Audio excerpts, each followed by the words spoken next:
لندکروزر سری 70 افسانه‌ای با اولین نگاه به این خودرو این فکر رو میکنید که با یه خودروی قدیمی و ارزون قیمت روبرو هستید، اما نمیدونید که همین خودروی به ظاهر قدیمی یکی از پرطرفدارترین لندکروزهای منطقه خاورمیانه، استرالیا و ژاپن به حساب میاد.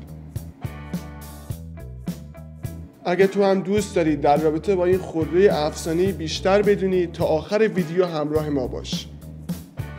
لندکروزر سری 70 یکی از محصولات تاریخی و به یاد موندنی تویوتاست که در سال 1984 به عنوان جانشین رسمی سری 40 و با کد شناسایی G70 معرفی شد.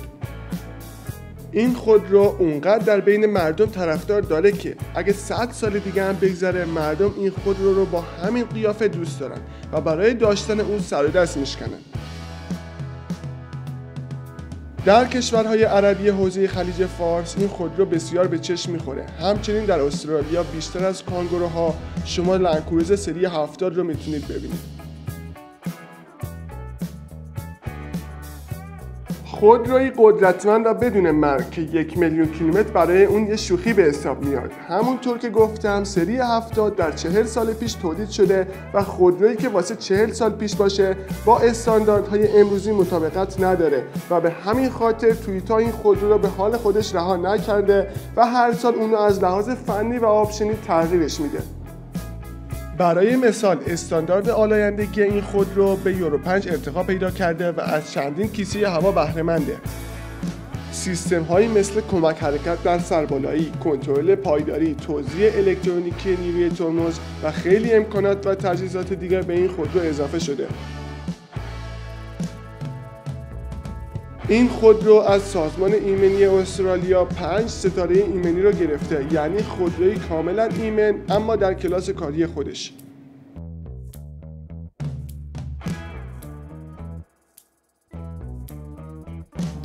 علاوه بر تجهیزات و امکانات، لندکروزر سری 70 از لحاظ شاسی و اتاق تغییرات زیادی کرده تا صدای کمتری به کابین نفوذ کنه و عملکردهای آفرودی خودرو بیشتر بشه.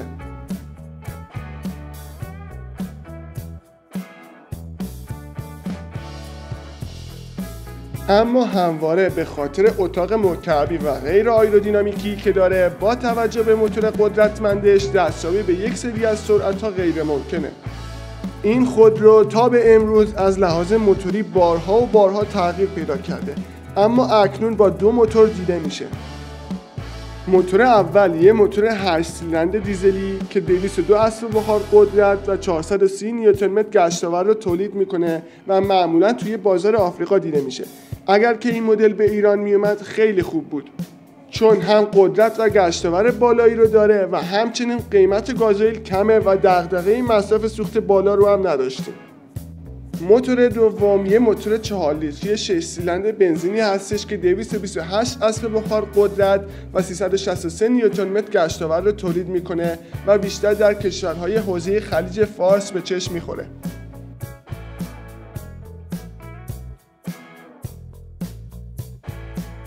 مصرف سوخت این موتور در حالت ترکیبی بین 10 تا 12 لیتر متغیره که با توجه به قدرتی که تولید میکنه یه چیزیه که با عقل جور در میاد.